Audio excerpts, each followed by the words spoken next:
a esses morcegos. E a nipa também, associada a uma espécie determinada de pteropo, se não me engano, que também é uma raposa voadora. A MERS-CoV, também, que primariamente foi associada aos morcegos, né, mas depois foi visto que os camelos, ou os dromedários, agora não me lembro, seriam, então, a fonte primária dessa doença, o ebola e o SARS-CoV, né, a síndrome aguda respiratória grave, aí, nesse caso, não é o SARS-CoV-2, né, é um outro cenário. Bom, com relação ao SARS-CoV-2, então, o hospedeiro, a Gi também já falou, mas só para colocar, né, porque isso é uma pergunta bastante recorrente, o que aconteceu foi que o SARS-CoV-2 tem uma sequência genética, né, o genoma do vírus, ele é similar ao genoma desse morcego, aqui, na verdade, não é a espécie foco, é um Rhinolophus, é um morcego ferradura do gênero Rhinolophus, mas não é um Rhinolophus affinis, e cerca de 91% foi similar ao genoma dos pangolins. Então, na verdade, não é o mesmo vírus, né, mas é um vírus próximo. Saiu hoje ou ontem, se não me engano, mas eu não consegui ler a tempo, um trabalho fazendo uma análise bastante completa, né, filogenética, com essas sequências, com esses genomas todos, né, e com vários genomas, com vários coronavírus, para poder investigar essa relação do SARS-CoV-2 com os demais coronavírus em morcegos. Então, tem um trabalho importante aí que é bom dar uma olhadinha. Depois eu trago a referência. Então, bom, um outro aspecto interessante, né, em relação a essa associação dos morcegos com os vírus, é essa propriedade primeiro, essa questão de ser falado que os morcegos carregam muitos vírus, né, e que, de certa forma, eles seriam mais imunopreparados, digamos assim, não seriam tão afetados pelos vírus, então seriam bons reservatórios de vírus, né, do ponto de vista dos vírus, obviamente.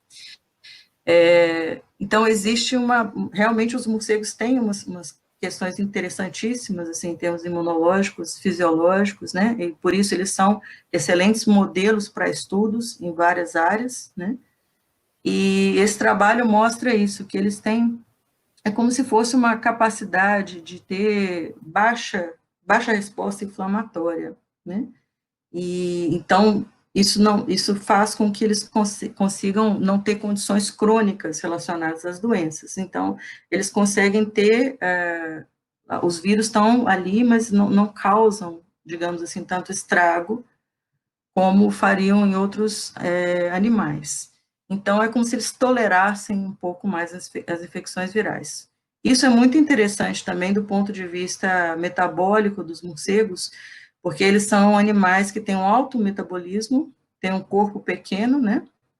Esses gráficos mostram um pouquinho isso aí, e tem uma longevidade grande.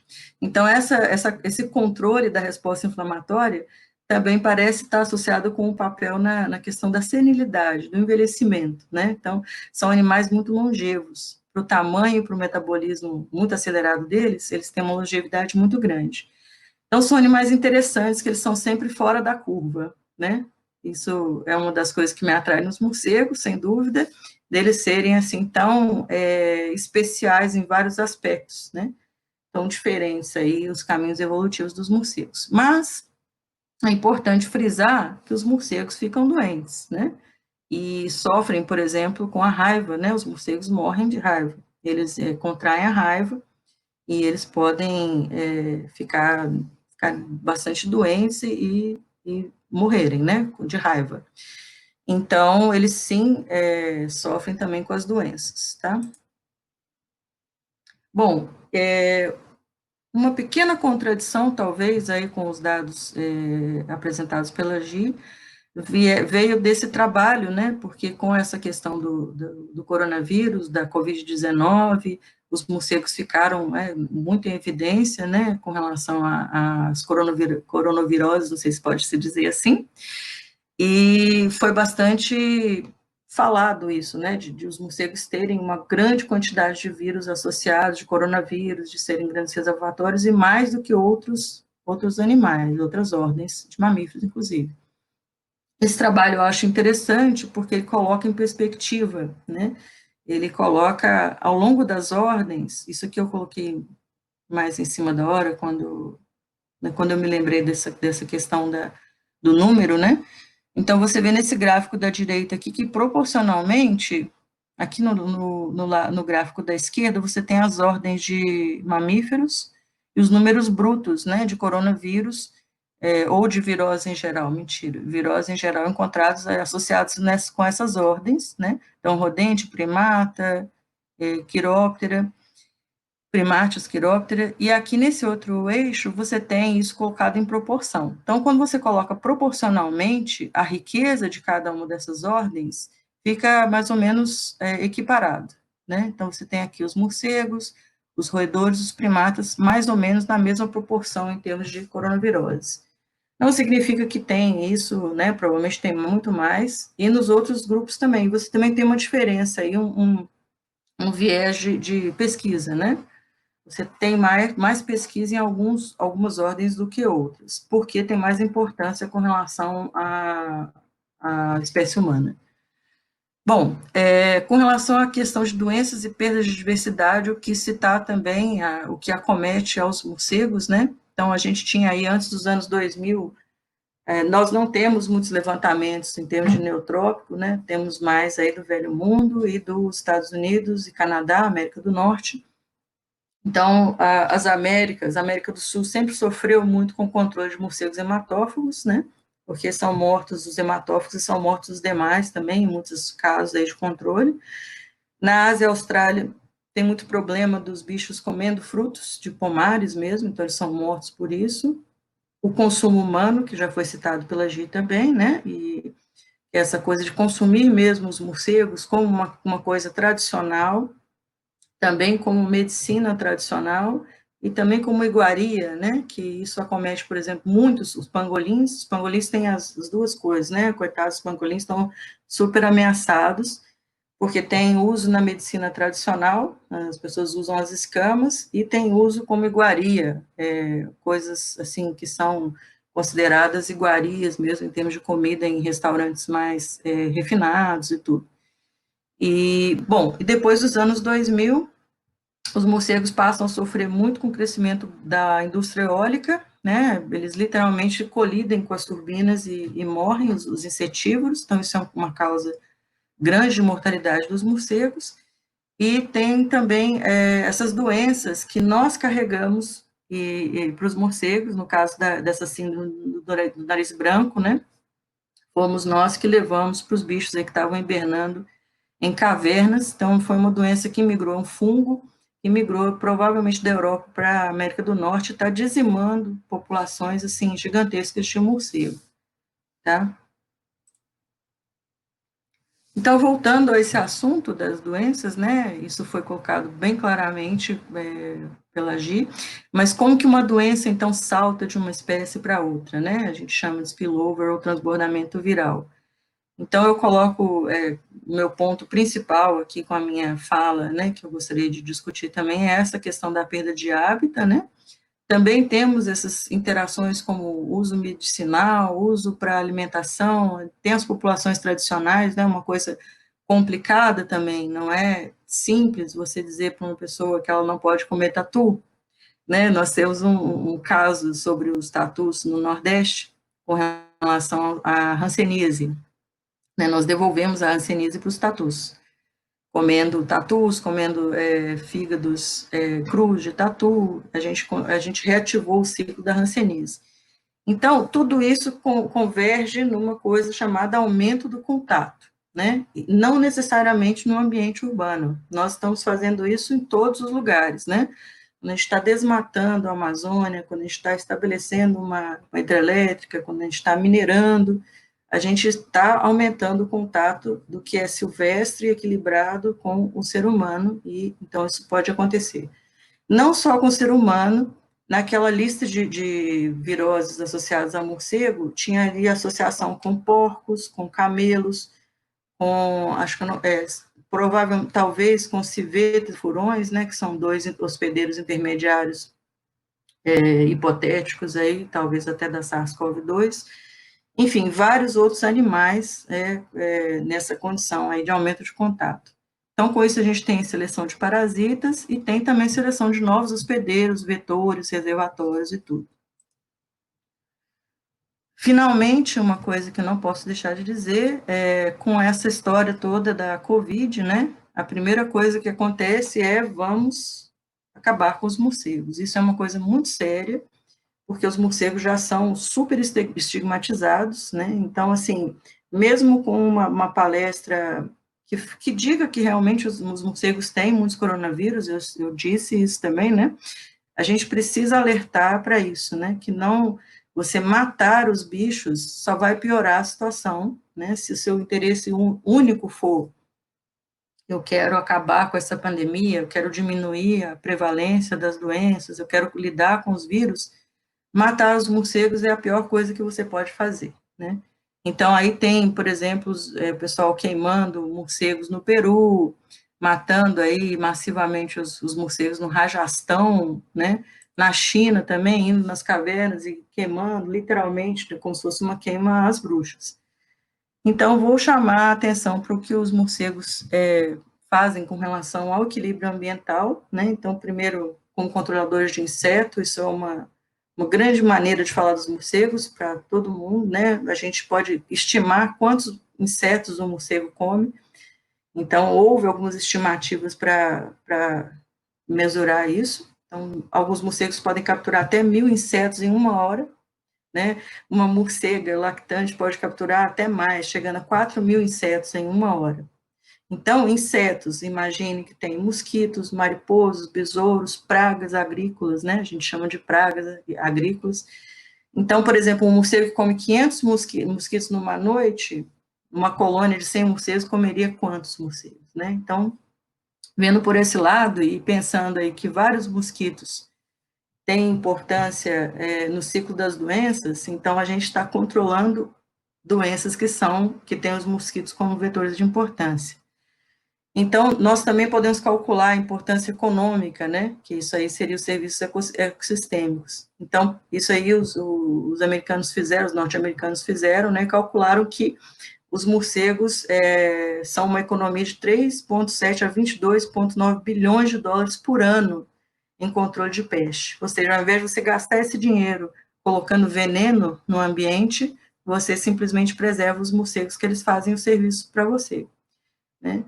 E aí tem várias estimativas que são interessantes de serem colocadas. E a gente pode chamar atenção para isso, né? Que vários vetores de doenças são insetos. Quando você deixa de controlar as populações desses vetores, aí você tem, por exemplo, o que a gente vê com relação à dengue, à zika, chikungunya, etc. e tal, né? Então, finalmente, que os morcegos são muito diversos, né? A gente tem uma tendência, eu não, obviamente, mas as pessoas em geral têm uma tendência de pensar que o morcego é uma coisa só, né? Então, mostra aí que são muito diversos, taxonomicamente, são 20 famílias de morcegos no mundo, né? Duas únicas famílias envolvidas aí nessa questão do Covid não, dos coronavírus, com de mais importância, mais de 1.400 espécies no mundo e 182 espécies no Brasil. Então, nós temos aí morcegos frugívoros, que participam na dispersão de sementes, insetívoros, que participam no controle de insetos, nectarívoros, que participam na polinização, né, de plantas. Várias dessas relações são exclusivas, tá? Aqui são algumas sementinhas, para vocês verem aí, né, do que a gente chama de guano. Também com relação ao uso de abrigos, né? Morcego só tem em caverna. Não, morcego tem em folhagem, morcego tem assim tronco, que ele acha que ele está escondido, por exemplo, né? Então, tem vários hábitos diferentes também.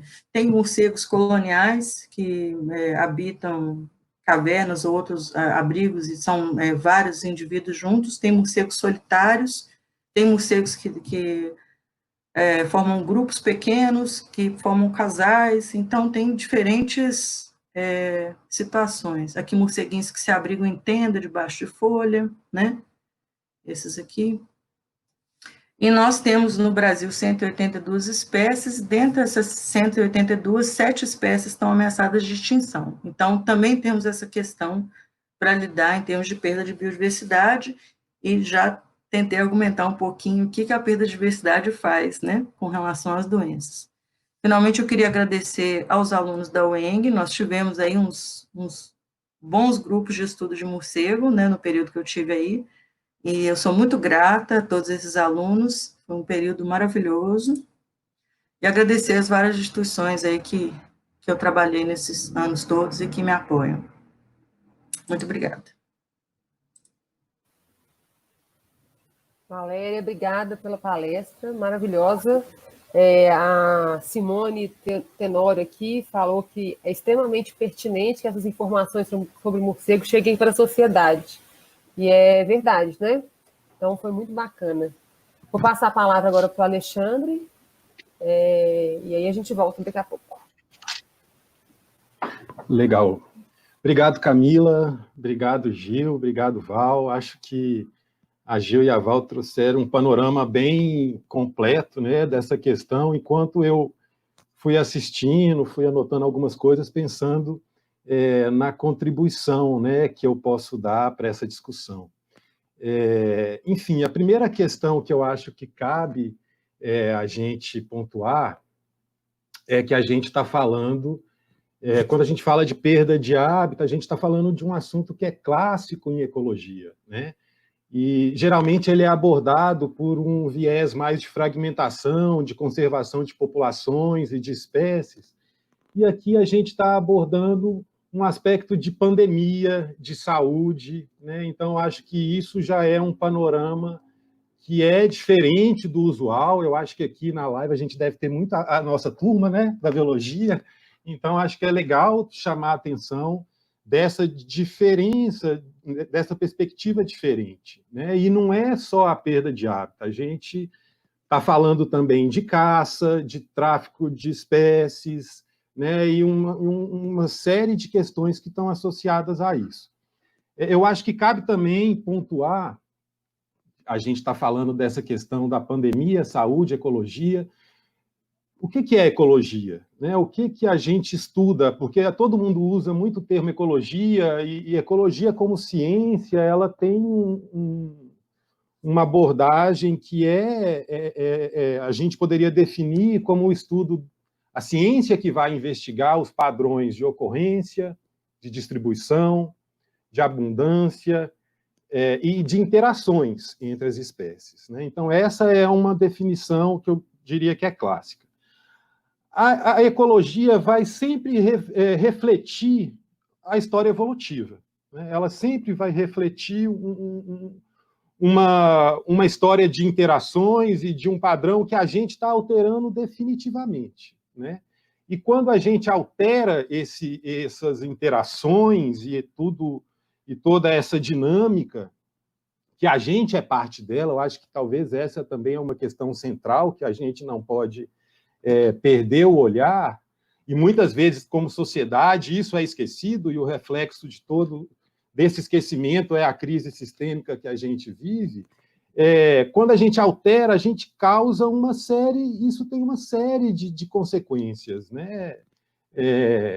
Que a gente, em ecologia, a gente costuma chamar de efeito cascata, né? Ou podemos falar efeito dominó. Então, quando a gente... E a matéria-prima da ecologia é o quê? A biodiversidade, né? Então, quando a gente fala de biodiversidade, parece algo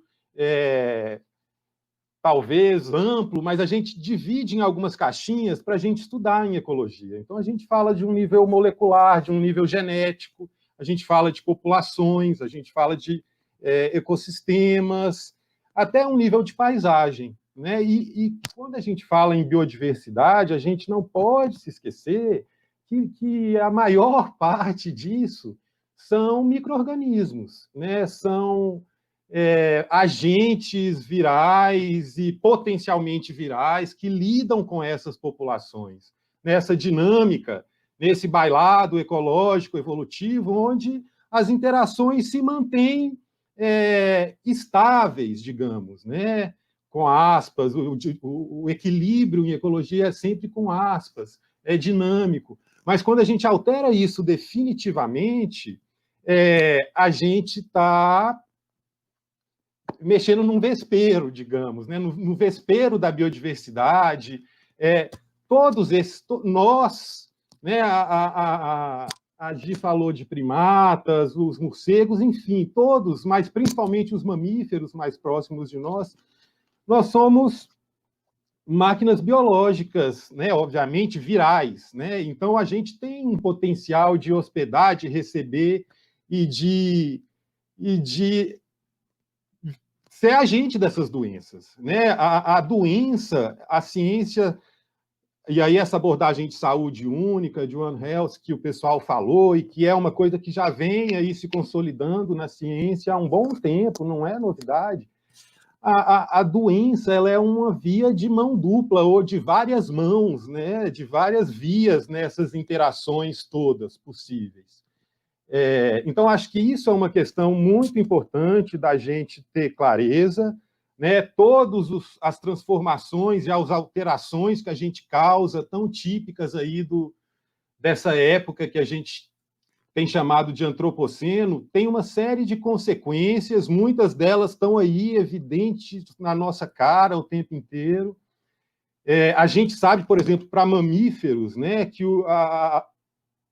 os mamíferos que sofrem um adensamento populacional, as espécies, né, que se adensam demais, como fruto aí da perda de hábitat, ou espécies ameaçadas de extinção, podem ter esse potencial de transmissão de patógenos aumentado. Tem um artigo de abril agora que traz esses assuntos. Eu selecionei 3 artigos, um até a Gil comentou dele, e pedi para a Juliana compartilhar com o pessoal, que eu considero que são os artigos que me embasam nisso, né? Então, um é esse, dessa dinâmica populacional de mamíferos, como que isso influencia em potencial transmissão viral, o spillover, né, que a gente está comentando. Um que é de saúde única, que é de 2019, que é um artigo excelente, que eu acho que sintetiza muito essa abordagem de saúde única, e um que é um clássico lá de 2012, que é a ecologia das zoonoses, né? O título ainda fala que é uma história natural e não natural, justamente. A Gil usou alguns gráficos que são muito didáticos dessa abordagem. Então, acho que essa primeira coisa que eu acho que eu posso tentar destacar de tudo de legal que já foi dito é isso, né? O que é ecologia? Ecologia é classicamente algo que está relacionado à interdependência. Agentes patogênicos têm mão dupla, a gente causa problemas a eles também, né? As meninas comentaram de primatas, a gente tem no Brasil o caso aí triste e semelhante a esse final que a Valéria trouxe, né? Da ignorância e do equívoco popular enfim, de agravar o problema, né? Quando o cidadão de qualquer lugar vai lá e mata os morcegos. A gente teve algo parecido no Brasil com os primatas não humanos, né? Por causa da febre amarela. Quando eu penso em febre amarela e nos primatas não humanos, sempre me vem à cabeça uma iniciativa, porque a gente está vivendo um período muito treta no Brasil, de ciência, de negacionismo, etc., mas me vem um exemplo muito... Aquela coisa, não, isso é orgulho.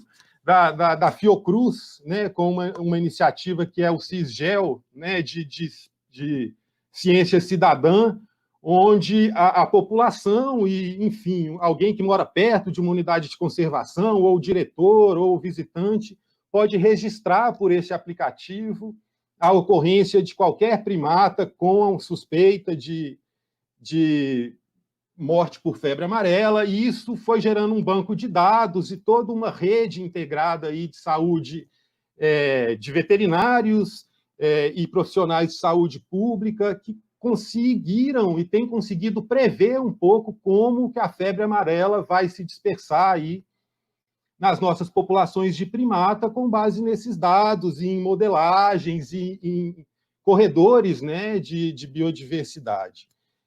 Então, acho que é um exemplo legal que cabe dizer. Tem uma questão em tudo isso, que é muito chave, assim. E aí eu estou lembrando de uma pergunta que alguém fez durante a fala das meninas, sobre a questão de políticas públicas, né? Como é que está sendo isso agora no Brasil? A gente está... A Gil usou um termo que eu anotei aqui, que é tempestade perfeita lá na China, né, Gil? A gente está vivendo essa tempestade perfeita aqui também, né? Só que a gente, com o recorde de desmatamento, de perda de hábitat, que a gente tem tido durante a pandemia. Então, eu acho que essa questão do recorde do desmatamento, da tempestade perfeita aqui também, do quão retrógrado a gente tem sido em lidar com políticas públicas e o quanto a gente tem retrocedido, né, nas nossas políticas ambientais, é uma questão que precisa vir à tona, né, precisa, acho que, ser pontuada nessa discussão.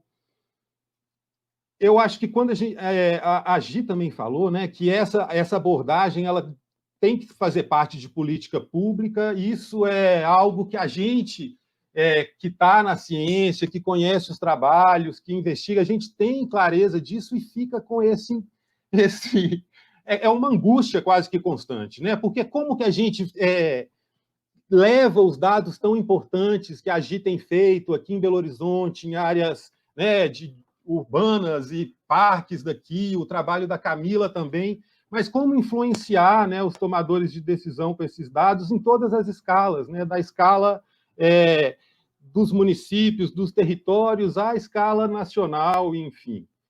Eu acho que a gente está, sim, né, a gente está cavando o problema, a gente está cavando a epidemia, e aí eu acho que a sociedade tem muita clareza disso agora, que quando a gente fala de perda e de recorde de desmatamento, a gente não está só comprometendo a dinâmica de chuvas, a agricultura, a biodiversidade, a perda de espécies, a perda de tanta coisa que a gente nem conheceu ainda. A gente está falando de saúde pública, a gente está falando de doenças, a gente está falando de doenças emergentes, né? E transpor isso para cifras é um desafio gigante, porque veja o caos, né, instalado com uma pandemia.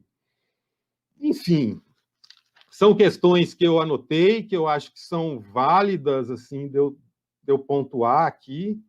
Eu acho que o novo coronavírus é novo para a gente, porque o Homo sapiens não tinha contato, mas ele estava nas dinâmicas aí das populações silvestres originárias dele, né? Provavelmente o morcego, com um intermediário aí que algumas publicações apontam como algo, possivelmente o pangolim, mas a gente está sujeito a muito mais questões, né? Inclusive aqui, a gente está sujeito a algo que vem sendo dito pela ciência desde o século passado, de mudanças climáticas, que também vai interferir em tudo isso, né? Então, eu acho que são questões para a gente pensar também, para a gente discutir.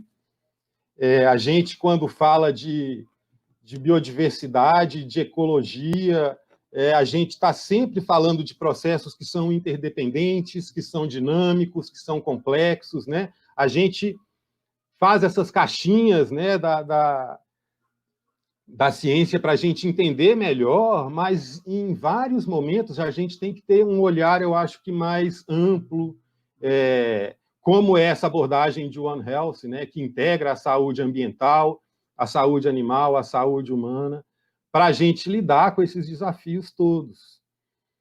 Que mais, hein, que eu poderia pontuar das coisas que eu anotei? Eu acho que, em termos de políticas ambientais, vale a pena a gente pontuar o trabalho que é desenvolvido tanto de forma global, né, pelo IPBES, que é o International, como se fosse o IPCC, né, para a biodiversidade, e a gente tem no Brasil a Plataforma Brasileira de Biodiversidade e Serviços Ecossistêmicos, que lançou hoje, inclusive, um material que vem de uma série que eles estão produzindo desde 2018, se não me engano. Esse material que eles lançaram hoje é intitulado como Potencial da Biodiversidade Brasileira, um caminho inovador para o Brasil, algo nesse sentido. Eles sempre lançam um material que é para tomadores de decisão, mais conciso, um material que é bem mais aprofundado para o pessoal da área.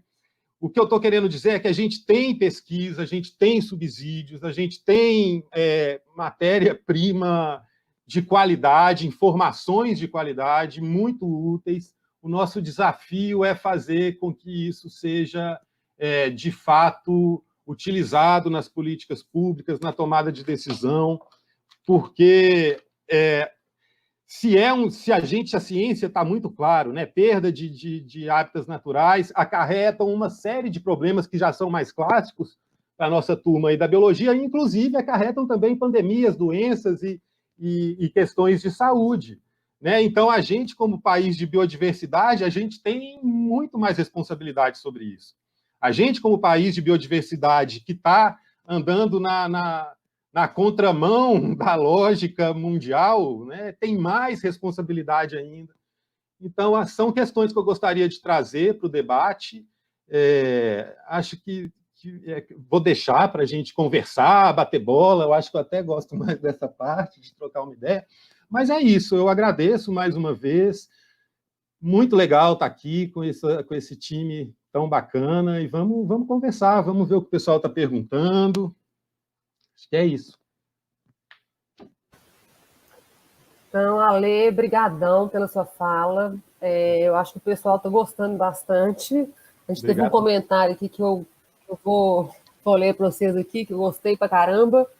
A Flávia Gomes, ela falou o seguinte: essa live podia ser transmitida hoje na Globo, substituindo o Globo Repórter, material de utilidade pública. Eu nem sei o que é o Globo Repórter hoje, mas está valendo. Ué. Então, nem eu. Então tá bom, né? A gente tá bem na fita, né? Então, você sabe que quando pela fala de todo mundo. Pode falar, Lê. Não, é besteira, deixa para lá. Vamos trocar ideia aí. Pergunta, o que o pessoal tem perguntado? Então, eu vou aqui, então, agora colocar algumas perguntas que foram feitas ao longo das apresentações, que foram vários elogios, viu, gente? Foi muito legal, assim, estou vendo aqui os elogios, todo mundo elogiando muito, né? Aí, o Ulisses, lá no começo, ele perguntou aqui: a atual política ambiental brasileira é ou pode ser um fator do aumento de risco de novas pandemias? Como conseguir alterar o conceito popular de política ambiental e sua ligação com a saúde? Pois é, você sabe, só comentar que foi essa pergunta que me motivou em algum momento em dizer que pode sim, né? A gente tá caçando mais problema do que já não ter chuva na agricultura e todo o impacto que isso tem. Agora, a primeira parte da pergunta é ok, Ulisses. Agora, a segunda parte é mais complexa, né? Como que a gente reverte isso, cara? É muito desafiador. Eu acho que envolve todo mundo. Eu começo a ter comigo, assim, que a crise que a gente vive de coronavírus é uma oportunidade para a gente tentar ampliar, já que o discurso de política ambiental muitas vezes parece que as pessoas têm um ranço, talvez, pensar numa política, sei lá, que política que é, política de Gaia, política... É a política da interdependência do sistema, né, que precisa ser pensado de uma forma diferente. Mas acho que a Valéria vai complementar esse raciocínio, né, Val? Você ia falar alguma coisa. Assim, eu acho que a gente tem duas pandemias, né, atualmente. Não vou entrar muito em detalhe, mas a gente tem duas pandemias. Acho que você entendeu. Mas, assim, eu acho que, independente, né, dessa questão, que é uma questão muito complicada, eu acho que um dos pilares que a gente tem que fazer é pensar em política. Muito, profundamente, assim. Pensar em política, assim, do ponto de vista das nossas escolhas, do ponto de vista do que o político está fazendo. Não é esse ou aquele, o que ele está fazendo e como que ele me representa, né? Agora, por exemplo, há 2 semanas, mais ou menos, nós começamos um movimento com relação a uma mudança na lei sobre o subterrâneo brasileiro, porque a gente teve uma mudança em 2008 que passou a permitir que fosse explorado o subterrâneo, com isso, vou resumir uma coisa muito maior, né? Mas com isso, muitas cavernas podiam ser suprimidas.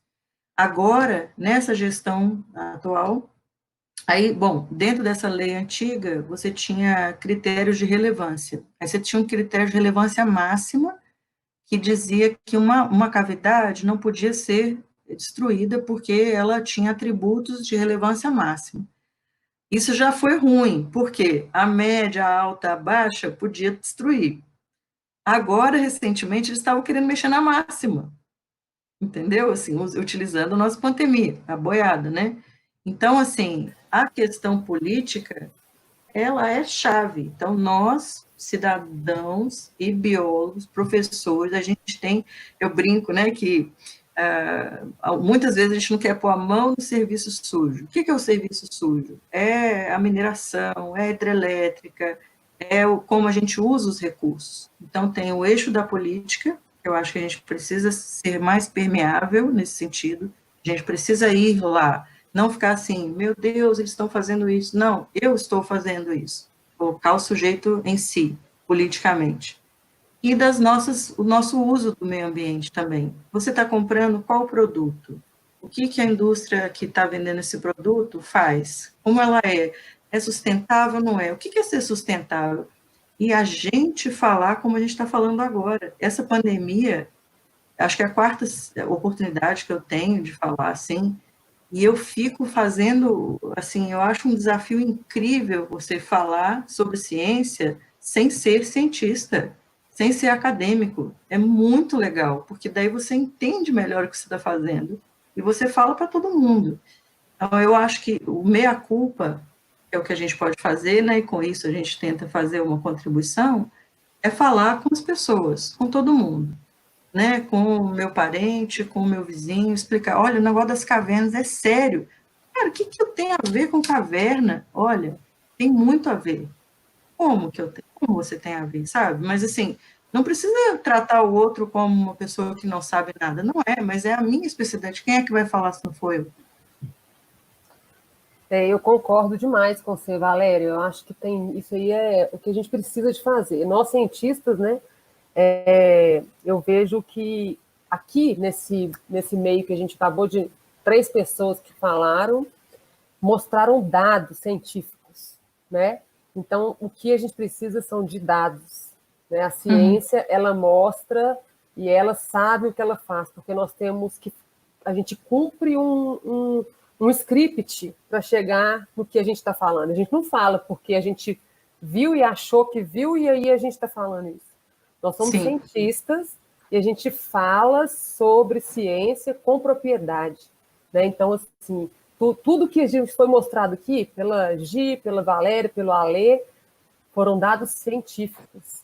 E a população e o governo, eles têm que acreditar na ciência, né? A ciência, ela é uma base que dá para a gente poder resolver várias situações. Vendo o coronavírus, por exemplo, né? O que seria das políticas que estão sendo ditadas aí da OMS, né, políticas sérias, se não fosse a ciência, né? Então, eu acho de extrema importância essa fala da gente pensar na ciência, mas pensando também que a ciência ela tem que atingir todas as populações, porque a gente, muitas vezes na universidade, nós somos todos da área acadêmica, ficamos no nosso mundo, né? E aí a gente tem que ir além dos muros da universidade.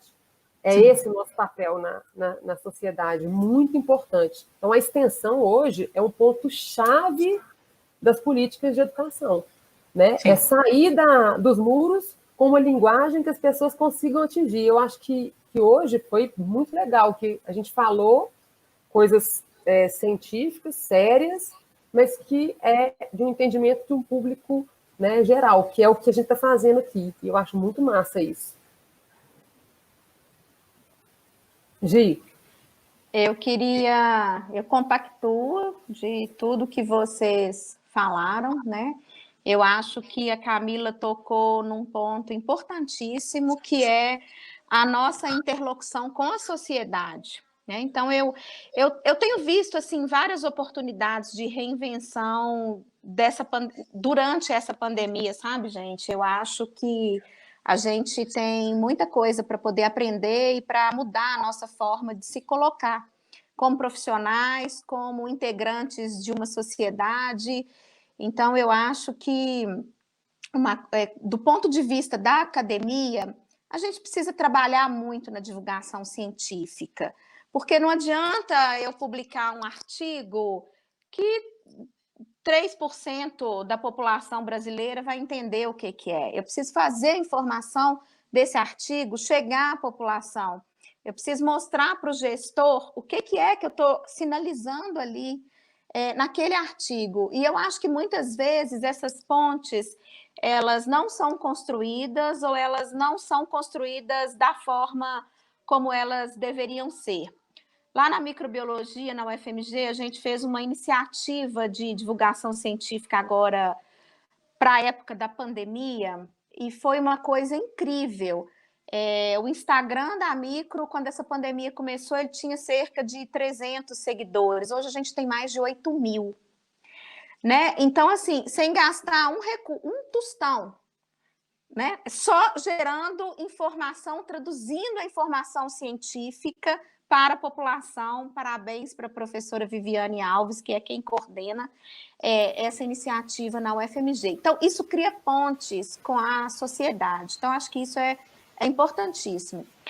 E eu acho que, como membro de uma sociedade também, eu acho que o que essa pandemia nos traz, sabe, Alex, Val e Camila, é a gente rever a nossa postura, a forma como a gente se insere nesse planeta. A gente tem que mudar isso. Isso vai ter que ser revisto total, né? Então, assim, eu acho que, do ponto de vista, né, do cidadão, a gente ainda tem muito trabalho para fazer aqui no Brasil e pode parecer um clichêzão, mas é de educar a nossa população. Educar no sentido de desenvolver um senso crítico. Educar no sentido de não se pensar se o que é do meio ambiente não me afeta. Nós estamos vendo agora, né, e sofrendo duras penas que o que vem do meio ambiente nos afeta, e muito. Então, eu acho que assim, o maior legado que pode ficar dessa pandemia é a gente tentar modificar e aprimorar essa forma com a qual a gente se insere no planeta, a forma com a qual a gente se relaciona com o ambiente, a forma com a qual a gente trata os animais, nosso número populacional expressivo, isso tem que ser revisto. Não tem como a gente, né, permanecer dessa forma. Essa é a minha opinião. Então, eu acho que essa pandemia traz essa oportunidade da gente abrir esses debates, porque o que fica lá no ambiente parece que não me atinge. No momento que isso vira uma questão sanitária global, isso te atinge sim, porque você vai morrer de Covid, se você tiver fator de risco, se você, né, tiver inúmeros fatores que vão te levar para esse desfecho clínico, você vai perder inúmeras pessoas.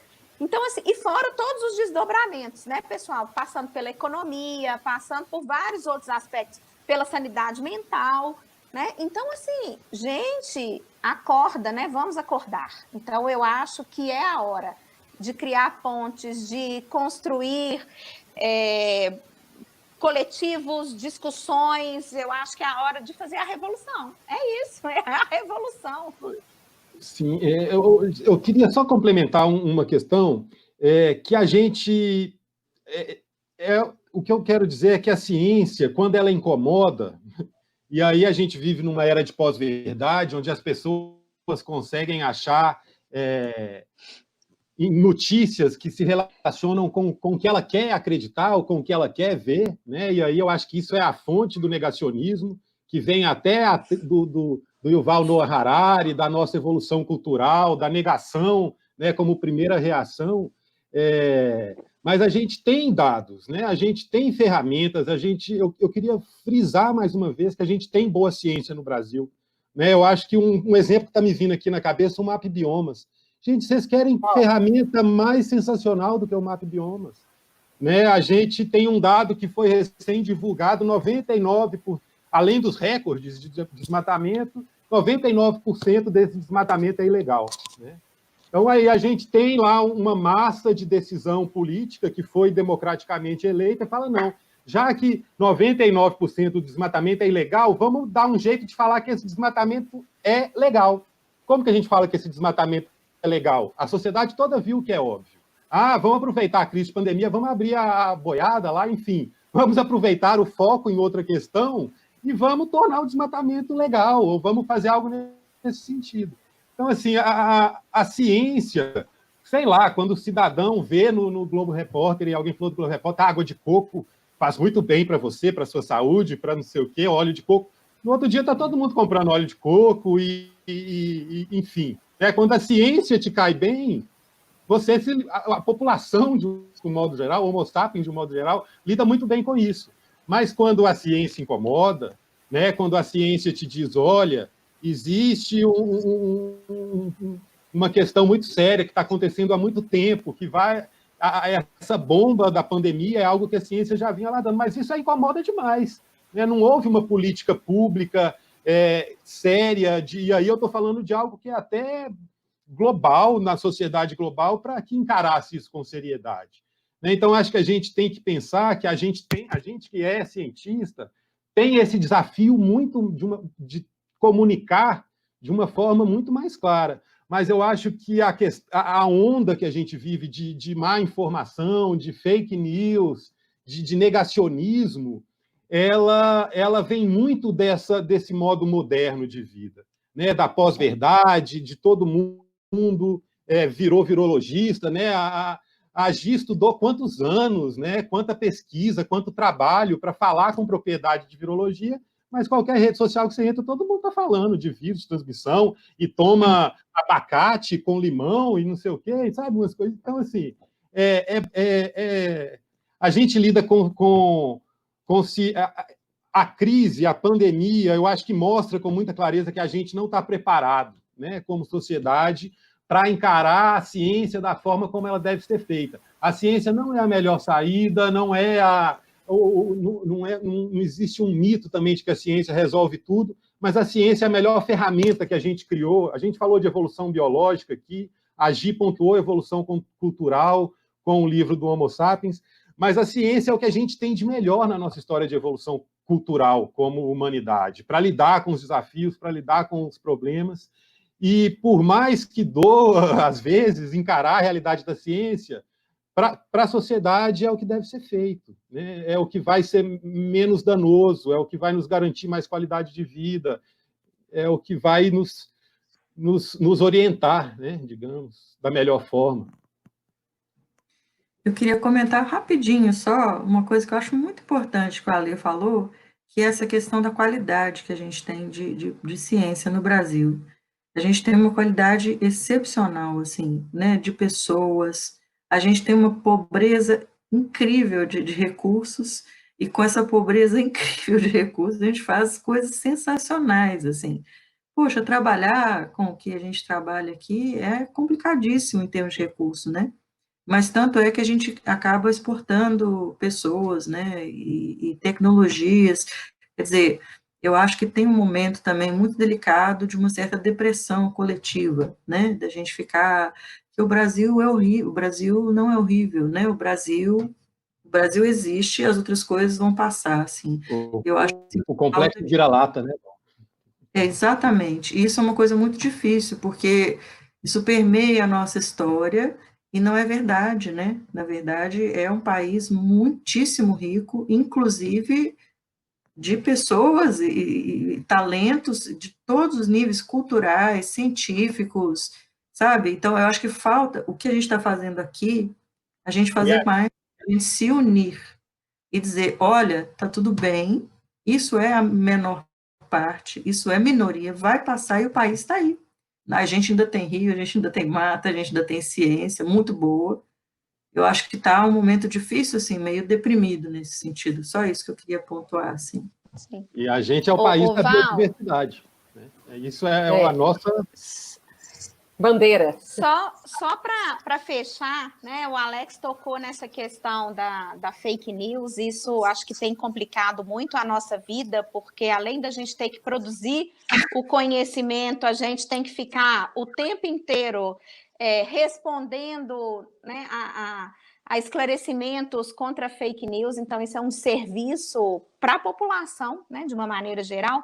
Mas eu costumo falar com os meus alunos que a gente tem uma grande arma na nossa mão. Da mesma forma que os geradores de fake news têm uma arma, a gente tem a mesma arma, que é a internet, que é a capacidade de estar aqui.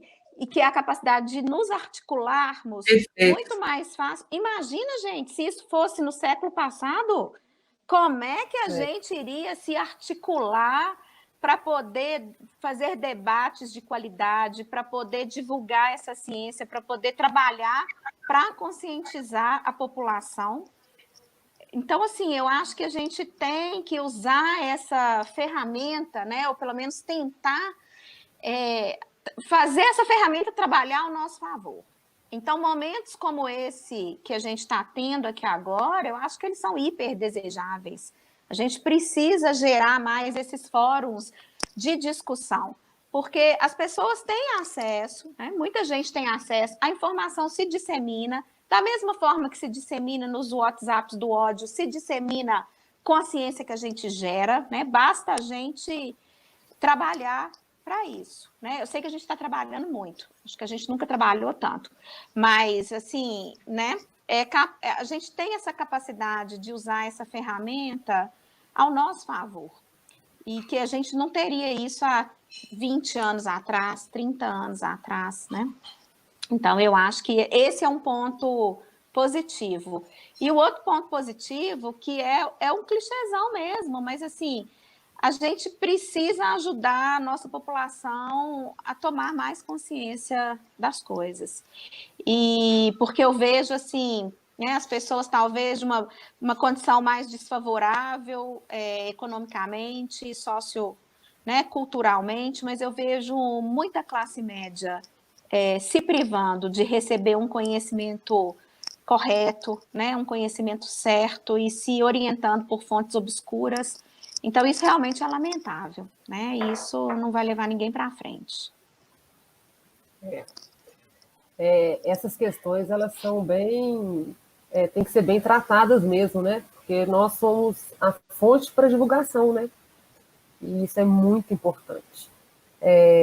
Gente, tá ótimo o papo, né? Por mim, eu ficava aqui a noite inteira conversando com vocês. Mas a gente vai ter que encerrar a nossa live. Eu agradeço imensamente a vocês três por terem participado dessa conversa. Eu acho que assim, foi curta para o tanto de coisa que a gente tem para falar, mas foi muito legal. Eu acho que deu para a gente passar bastante informação aí para o pessoal, para ver como que a ciência trabalha, né, de uma forma sistemática e tudo mais.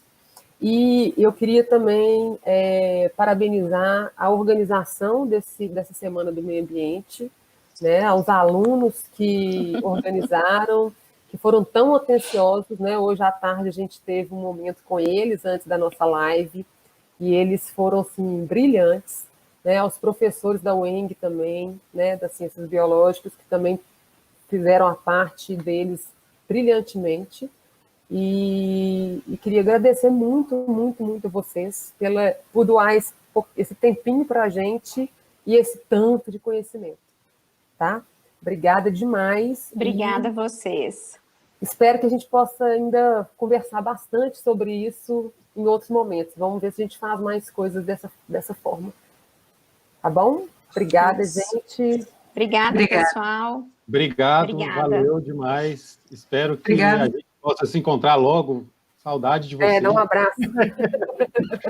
Um beijão para a biologia da UENG de Birité, que eu adoro a turma lá. Saudade de tudo. Também queria deixar um beijão para esse pessoal que eu amo tanto. E ficamos à disposição total, né? Com certeza. Bora construir mais pontes, gente. Fora os grupos de pesquisa que nós formamos aqui agora, né? Com certeza. Já teve o nosso grupinho ali do WhatsApp. Já teve um grupo do WhatsApp. Ótimo, gente. Muito obrigadão. Até a próxima. Prazer, pessoal. Muito grata pelo convite. Um beijo. Prazer. Tchauzinho, até mais. Tchau.